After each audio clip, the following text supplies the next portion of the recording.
So we are going to be discussing about digitalization, and the topic, as Aditya mentioned, is charting your course in the age of digitalization. And with me, I have a set of stalwarts who have been looking at this area, not just looking, doing a lot of stuff in this area in their own organization. And I think we will have a good discussion about what they have been doing and what have been their experiences, as well as what advice they can, give to all of us here. Before I start off, I just thought I'll share a few thoughts from my perspective. What we are seeing in this world of digitalization is, the digitalization is impacting the operating model which organizations have. They're impacting, of course, the service delivery model. There is so much of online delivery of services which is there. There is so much of, online enabled service delivery which is there. So whether we look at e-ticketing or, for that matter, more advanced programmatic media, coverage, where instead of a bunch of team, a program which is a digital asset decides the entire digital media story for our organization. And of course, we have much more where the digital is defining new business models, whether it is a simple thing about video conferencing, competing with the travel industry, or we're talking about Uber, Lyft, which are competing with the traditional transport industry. There's a huge amount of change which is there. So when we look at such a change, of course, organizations cannot sit and relax. They have to look at how it is adopted in their own context. So with that, context, I will come to Tony, to you. You have been, speaking about digitalization a lot in GE, and you have been awarded about this. So I just thought I will start with you and request you to share your views on how do you see digitalization emerging, and if you could also share some experience around what are the challenges which you face when you're adopting digitalization. Sure. Thank you. I'm sure you all read this joke about big data a while ago, that it's like teenage sex. Everyone is talking about it. Nobody's really done it. Nobody knows how to do it. But everyone is claiming that they're doing it because they think the other guy is doing it. Yeah. So I think digital is something like that. Everybody has their own perspective on what digital is, what it means, and how you do it. But at the fundamental, when you really think about it, it's about productivity. And I come from heavy manufacturing industry in my current life at GE. Before that, I was with Vodafone, which is heavily consumer, and before that, I was heading digital for Citibank, which is again heavy consumer. Once you are in the industrial side, it is not about UX anymore. It's not about customer experience anymore. It's about productivity. And if you really look at productivity, from about early 2000 to 2010-ish, we had about 4% or so annual productivity gain because of ERPs and all the technology gains. But in the last few years, if you really look at even last year, probably we might have even come down closer to zero, if not zero, of productivity. So that's a big problem for companies like us, which actually, sell products, and the prices of what we sell is not really coming up either. So how do you win in that market? So that is one of the critical challenges that we face in the market. Second, when you really look at the consumer industry, the consumer internet has really taken off. 1 billion or so people connected across the globe has really changed the world as we know it. And Kunal and I used to work even in my previous life at Vodafone. We thought that we were changing the world with 1 billion people connected. But you know what? When 50 billion machines are connected, 50 billion equipments are connected, the power is way more powerful than what you could see in that 1 billion people connected. If you really look at GE, we sell everything under the sun on the industrial side. So if you take an aircraft engine that we sell, it's about 2 terabytes of data, give or take a few, one flight, one cycle, which is one taxi, one takeoff, one cruise, one land, one taxi back in. With this 2 terabytes of data per engine, right? And you can imagine how many airplanes are flying with how many engines out there and how many cycles a day. The amount of data that you gather The world as you know it is changing. The insights that you can derive is changing. So how do you tap that and take that to the next level? So that is the second big opportunity or the challenge that you would see out there. Last but not the least, and Kunal, you spoke about Uber. Or if you take any of the other companies out there, Airbnb or any of these guys who actually are optimizing the value of assets without really owning the asset. So for asset heavy industry like ours, the challenge could come from anywhere. It could be a net new Silicon Valley company that is coming up somewhere from LA or some garage out there in Bangalore or even Mumbai.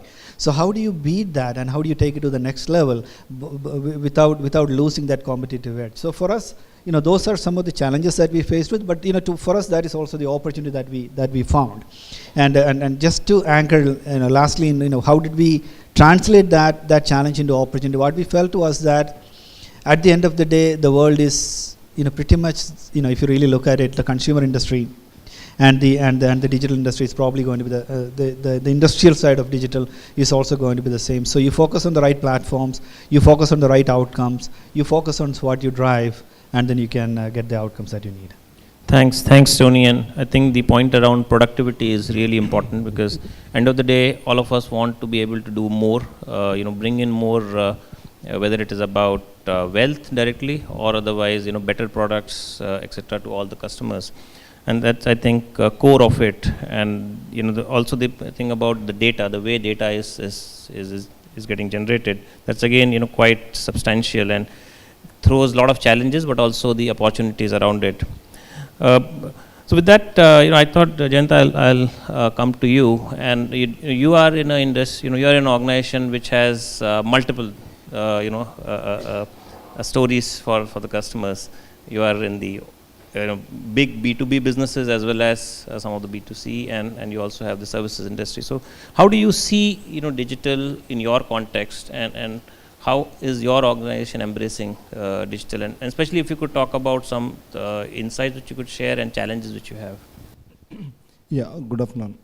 See, digital is a not new word. If you see in last 1.5 year, everybody is talking about digital, and it's more important that stakeholder users, they started talking digital nowadays. It's not only IT. And since morning, Sunil was sharing that digital is a not big word, be a buzzword today. There's a Digital India campaign, it is happening. A lot of corporate, they're talking about digital transformation. Our stakeholders, they're giving a presentation. And ultimately, it's a brand issue today. Since you are in a digital mode, or if you are doing a digital transformation, ultimately you are selling your brand. It's particularly in Essar, if you see, we know that digital is a game changer for my organization. And digital is very key for me. And we also understood there is the immense opportunity to redefine our new products and improve the business process transformation side. These are all things are there. If you see the challenge side, they're multiple. Ultimately, why you are implementing digital? You want to give a right experience to your customer, your consumer, and your employees. So that is the objective. So to meet that objective, what is happening in your organization when average employee age is 26? They're far ahead of you, including me, on using digital and consumer space. They're bringing their own device, and they used to surfing all the Facebook, Twitter, and everything. So ultimately, they're seeking that kind of experience in enterprise. That is a huge challenge internally, if you ask me. And they're asking a right collaboration tool, one thing, and the right app-based application access. These are all, if you see the internal challenges. And particularly if you see who can lead the digital, today CIO is in the right position, if you ask me, that he can lead the digital. There are multiple reasons. He handles technology, and he interacts with multiple technology partners, startup companies. And he understands end-to-end process, since he's involved in all the ERP process implementation and multiple areas. He's interacting with finance and other functions. He understood what is the real requirement. And challenge side, if you see the multifold, one of the challenge today, when you take any digital requirement to business, first thing what they ask is what is the use case, where is the business case. Means finding a use case in a large conglomerate like Essar, where we are in multiple industries like steel, shipping, ports, and everywhere, it is very difficult. That is the reason whenever we interact with the one OEM partner, means first we say, what is the use case? Don't sell technology. Technology is a secondary. Means when you see the digital overall, there are multiple components there. One is the business user involvement. Means all the experience and input, it has to come from business. And second is the technology. Third is the process change. Your organization is ready or not. Means that cultural change also it is required. There are multiple challenges. Then also in Essar, we have done multiple digital transformation activities today. Means one of the things I can share is that how we have implemented workforce management today. Means in particularly Essar, say for 20,000 employees, we have done end-to-end digital automation, whatever you can call, from hire to retire. Means not even a single place there is a manual activities including. It's including morning you are punching, that punch will go to my SAP, and when I'm recruiting, I'm doing a recruiting, onboarding, automated appointment letter, including pay slip comes on your mobile.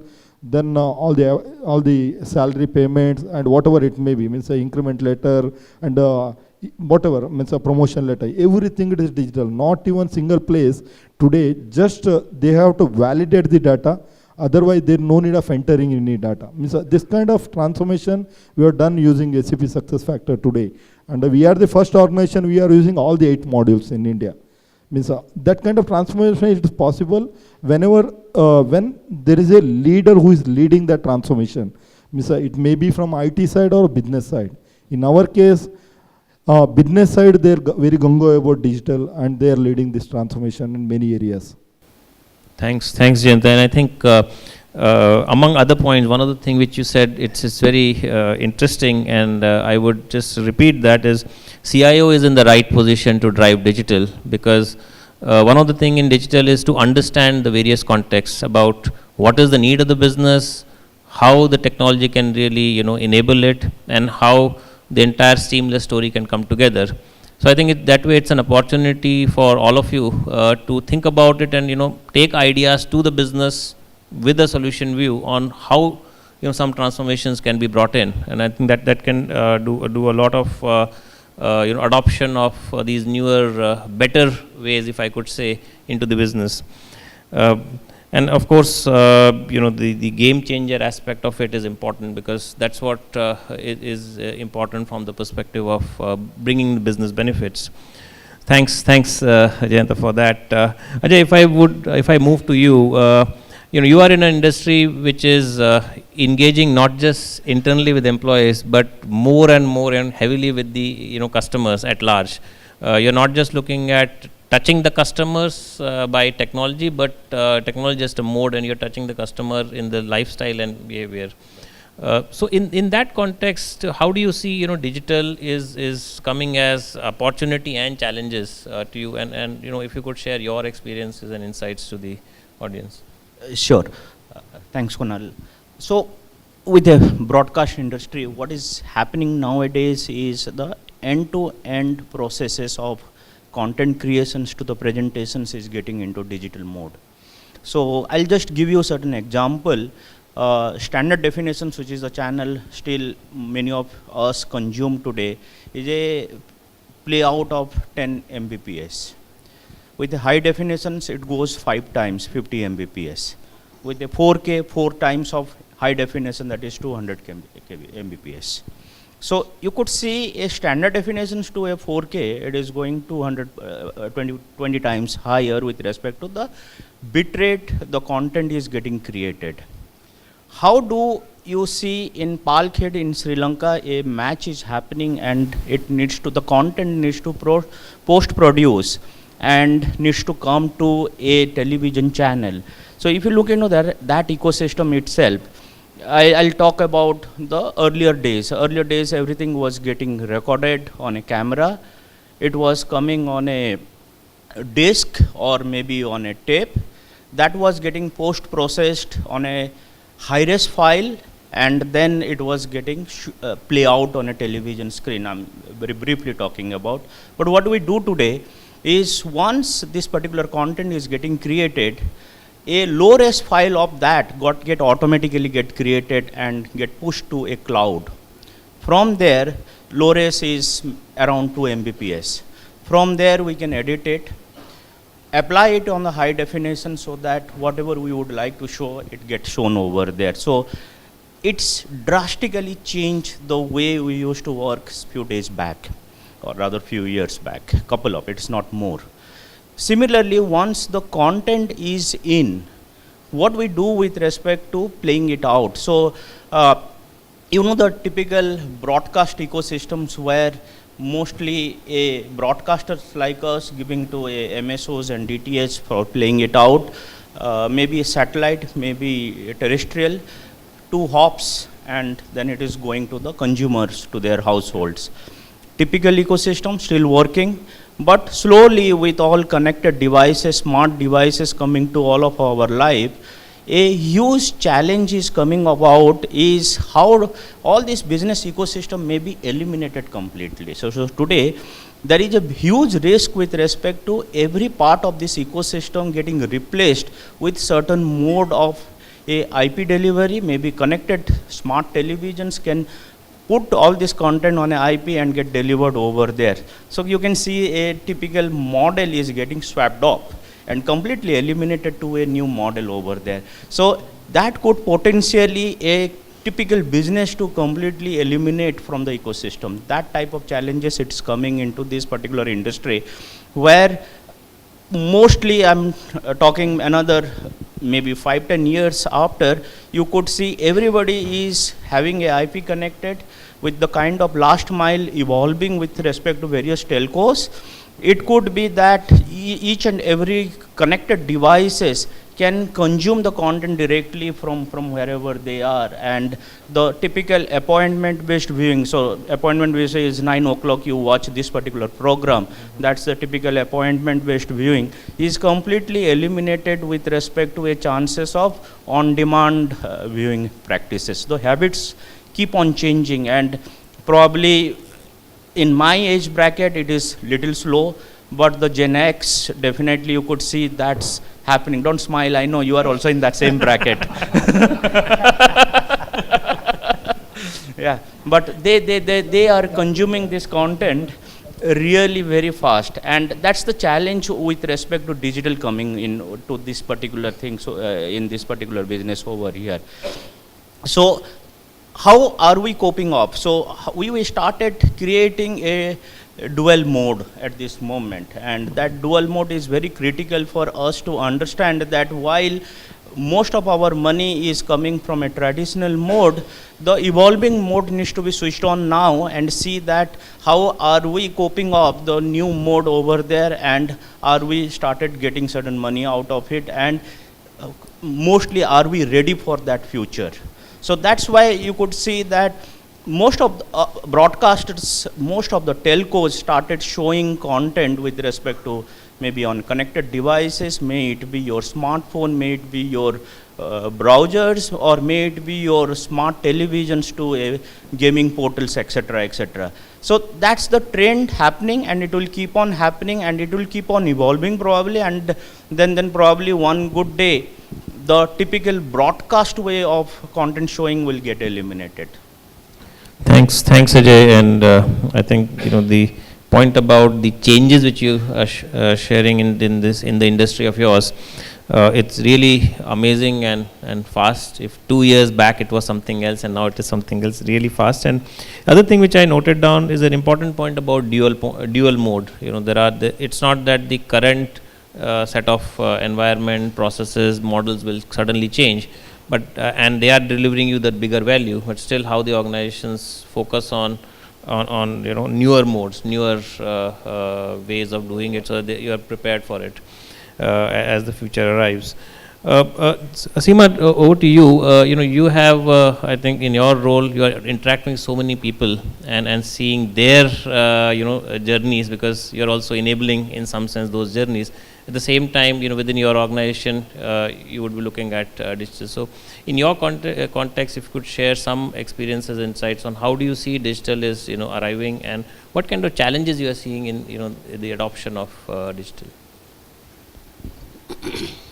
First of all, I'm not wearing the sales hat because I wouldn't like to do that.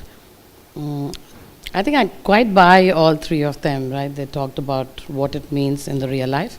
So a couple of things. Digital means different things to different people, which is right, and it's also the relevance of industry that it applies to, the pace at which it gets adopted, like media industry, way ahead on digital. And an automotive industry could take its own steps to get onto digital. Maybe, something else. And another important aspect of digital, as rightly pointed out by Tony, right? It means not just user experience. I think that's one part. It's productivity, quality, user experience, right? All three of them. And that is probably a life changer. In India, we have not realized it so much. Because as Indians, and I'm sure all of you in this audience will kind of agree with me, a bad service, we would crib about it, but we don't do much about it, right? But pretty much in the Western world, it is intolerant, right? They are intolerant to it. They would not take a bad service as a bad service. And that's one of the reasons why I think that user experience, quality, and productivity took a lot of precedence in that part of the world, which is now kind of becoming relevant to this part of the country too, or this part of the world, right? Having said that, as a growing economy, as you rightly said, I'm seeing a huge shift. So I go to the market, I talk to a lot of so I can pretty much claim that I'm not competing with any of you on age, and you can't compete with me because I am pretty senior to all of you. I'm very sure. I'm very, very sure about it, right? I may not want to show it, I might be hiding it, but I am. So given that, given that, I hear many things. I think there's a lot of jumbled experience, even when they express to me what they want to do, right? Couple of things I believe is important, and I want to illustrate that with an example, right? From the technology standpoint, let me talk technology. I think they're all industry guys who really put the problem and the challenges from industry standpoint. But from technology standpoint, two things I want to talk. One, how do we cope internally with digitization, or whatever you want to call it, right? For us, it means automation. For us, it means to be a catalyst of change, and we can do that very fast. That is required for businesses to make a difference to their customer. That is what it means to us. So we will prioritize our efforts into automation, and we translate that into our digital journey. And that's a mandate from Entity Com, right? We are part of Entity as a whole, and we will continue to embark on that. Second thing, what we probably do not focus so much, what does that digital bring with it? I'm sure all of them in this panel have not talked about it. I was just intently looking at them, but nobody even mentioned it, is a huge amount of security challenge. So I'll give you an example. We love we love automation in a lot of things. One of the things I really like automation is in cars, right? So especially if you travel to Western world, you like your car to be as automated and as easy to operate and manage, and everything self-managed as possible. I think there's an endeavor from certain companies to work on connected cars. And let me illustrate the challenges that we are facing as a technology company to support that whole endeavor. It'll probably give you a lot of idea into what we do. So when you do connected cars, it's not about monitoring, it's about control. The moment you put control into digitization, see, monitoring it's really harmless, it's benign, but the control is just the other way around, right? It can be absolutely detrimental. Just imagine you're driving a car, and the car is, it's connected, and you lose a little bit of your security control within that data. Somebody can manipulate your car completely if you transfer control to that digitization. Somebody would be operating your wipers, which you are not, probably bring down your windows, even slamming your brakes. You never know what it is. So I think there are two aspects of challenges that we are facing, which I'm telling you we don't have answers. If people claim that they know everything about how to do it because they are service providers, I challenge that. Number one is handling volumes within a commercial viability. In the sense, with a small marginal investment, can a customer or my customer amplify his value to his customer? I'm telling you, I'm grappling with this answer. Very difficult. I'm really trying to find ways to do it. I specialized in certain part of my PhD thesis on how to work around that, but I've really not got through it. The second thing that I see as a big challenge is on the security. We haven't been able to nail down on every aspect of security. In spite of being service provider, when a customer turns to me and asks, can you really do all of this and say this is secure? We really can't ascertain, because the kinds of data that we are handling, the sources of data we are handling, the speed and volumes of data we are handling, and the kind of connectivity, points, APIs, interconnections, we're just grappling with a whole lot of stuff. So it is not as simple. Even Western world took a lot of evolution to get to where they got, or what it is, from quality and user experience and the automation standpoint, right? So as India, as we face as Indian organizations, I think we have to look at two things. One, adoption of technology that can amplify your value to customer, number one, so your ROIs are high, and two, do it in the most secured manner, right? I mean, we can't even imagine the kind of attacks we see today. It's just absolutely unimaginable, and coming from all quarters. I think these are the two aspects that I personally want to talk about. Thanks, Seema, and security is definitely important. In fact, that was my second set of questions. So you've already started that. Thanks for that, and of course, all that data has to be handled so that a consistent quality product can be delivered. So, when we talk about governance, of course, there are various, and security, various things have to be done. There are a number of examples, about connected cars, autonomous cars meeting accidents, Microsoft, Twitter handle really going, out of hand and really creating a mess of it. And there are a number of such examples within organizations where, these initiatives have not really borne the fruit which they were being looked at from. So, Tony, coming back to you, if you look at digital there is automation at one end, which is at the beginning, I would say, and autonomy at the other end, where it's all self-driven. And in your current organization, a lot of things are happening on that dimension also. So, how do you see the governance, security as a challenge when some of these very advanced mechanisms are being looked at, which have the power to transform not just the organization but the world as such? Yeah, it's quite interesting.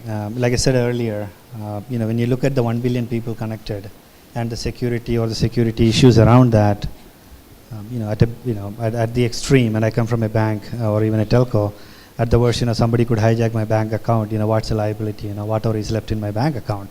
Whereas in a connected industry, if somebody hacks into a power plant, or even if somebody hacks into a connected car, the repercussions could be horrible, as Seema mentioned.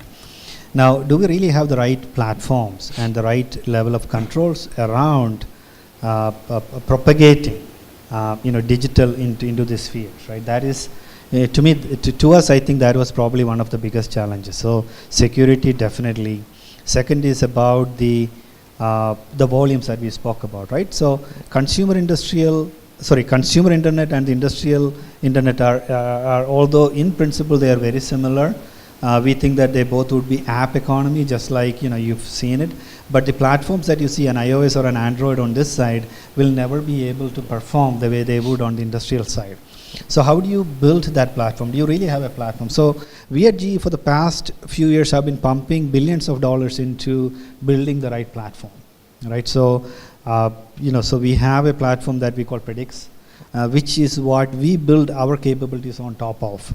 And in the industrial sense, you need the right security. It's just not the typical IT, right? It's not about patches and the typical cyber. It's also about OT, right? The operational security that we don't talk about, right? And if and most of you guys who come from the industrial world or people who have telecom or data centers, etc., that at the end of the day, most of the damn things are exposed to the internet, and anybody can hack into if they really wanted to spend the next few minutes and get into some of these things. So do you really want to get to that environment, right? So you want a platform that can manage the volumes that you talk about. And volumes also, right? And I just want you guys to understand the significance of volume when I talk about it. It's just not about the sheer volume. Volume is okay. In the consumer sense, in the consumer industry, every transaction is useful. Every interaction is useful because every insight that I get from every transaction helps me better serve you. Whereas in the industrial world, it's exactly the opposite. Because we are only interested in the anomalies. I talked about the 2 terabytes of data that every engine generates. If it's a clean flight, I don't really care about any data at all. So I'm looking for that one erroneous blip in millions of cycles. So the more data that I gather, the more inefficient that I am because I'm not able to find the needle in a haystack. So that is where machine learning, AI, a lot of the new technologies come in so that now I can start looking at data the right way. So again, you're talking about platform, you need a platform that can not only gather the data, but also start deriving the right insights from the data that you're looking at. 3, in the consumer world, we talk about UX. I think this morning itself, we had quite a few presentations on UX. Machines don't really care about UX at all, right? I mean, they're not going to walk away, if your user experience is not that great, right? So it's about reliability. Right, so how do you create platform? Again, when I click my bank's app, if it is not working for 2 seconds, I'm not going to kill myself, right? Whereas if I'm controlling a machine, I'm controlling a factory, I'm controlling a power grid, microseconds can make a difference, right? So reliability is absolutely of importance when it comes to some of those, right? So Kunal, to come back to the fundamentals, right? Whether it's security, whether it's reliability, whether it is the ability to handle volumes, ability to transfer data from point A to point B, all these things become extremely important in the new age of digitalization as we talk about it. So whether you call it autonomous or autonomy or automation or it doesn't really matter at the end of the day, right? It's about what is the outcome that you're looking at, what is the fundamental ingredient that you have, and how are you mixing those ingredients to derive the outcomes better. Thanks, Tony. And I think the point around reliability, it's really very critical because I think in the industrial world, if the reliability is not there, then it will impact the safety of not just the plant but the people around it, and it's way beyond typical way in which we look at information security. I know I'm running short of time, and there is one more point which I wanted to just ask, and I think Jayantha, first to you, is about the whole point on change management and adoption. We can build technological marvels, but if they're not adopted, they mean nothing, because it's not deriving the change. And in that sense, there are 2 parts. One is people have to really adopt and start using it. 2, it has to coexist in an environment which is not really, of newer technology, because you can't junk whatever you have. It has to coexist. So what has been your experience in terms of this change management and adoption aspects? See, when we start a digital transformation or digital journey, one of the key component is data. Means when you're talking about data, it is maybe from OT side or IT side. When I'm talking manufacturing organization, in reality, what is happening today is that OT is handled by separate team and IT is handled by separate team. And some places it is a one team, or some places it is different team. And the OT team is they're very key people. I mean, they're involved with business and they're running the plant. Means they have a most that prestigious status in any organization today. And today requirement is that for getting insight of any business to improve the productivity, efficiency or anything, you need to connect OT with IT. Otherwise you can't do that. Now how to do that? Means when you are connecting OT, there are multiple issues what you face. One of the issue is that legacy. Means all the plants in India, you take any plant, means oil, steel or power, any plant, we call these are all national assets today, and it is very key for my nation, not only for my company. And these companies runs with all the Windows 95 operating system, Windows 2000 operating systems. You can't patch them. You can't upgrade software. If you want to upgrade any software, then OEM will come out with a big check for 2 million, 3 million, whatever it may be. Because of that reason, we are not upgraded that. And guys who is handling OT today, they are not exposed to security. For them, installing a simple antivirus software in their laptop or that controlling machine, that is a security. Means then what's happening, there is a conflict, it may happen between IT and OT. Who is going to handle?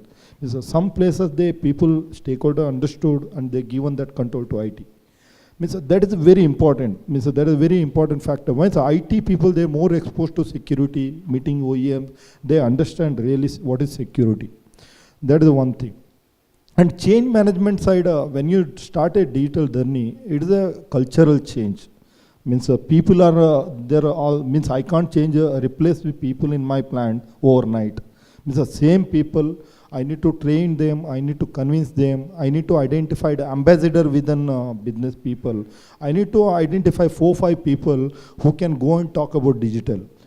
And ultimately, any organization, if you need to succeed in digital, means who is leading digital, it is important. Is your CEO is leading the digital transformation, your CIO, or your departmental head? Means that depends means where you will reach in a digital journey. The change management is one of the key component and challenge for everybody.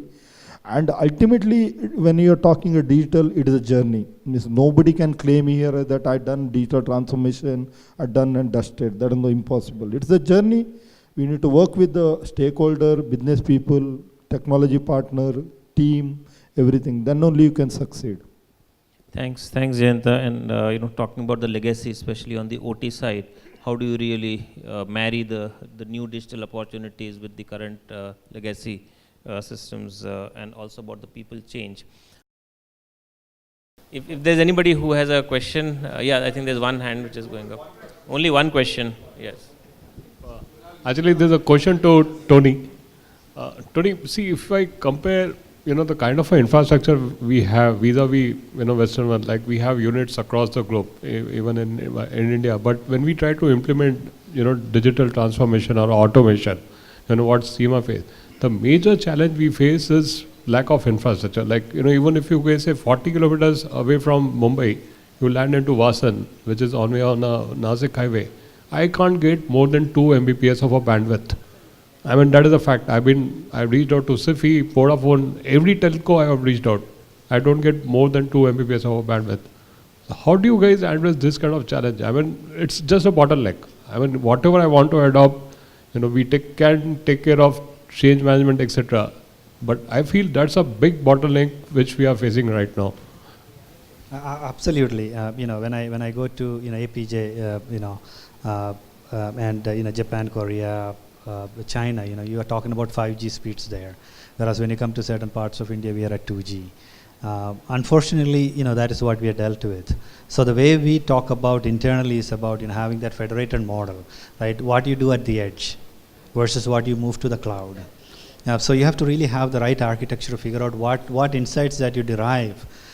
Because again, the way I look at this is that fundamentally, and if I'm looking at productivity as the angle that I'm looking at, if I go back many years ago, all my machines were physically controlled right at the point, right?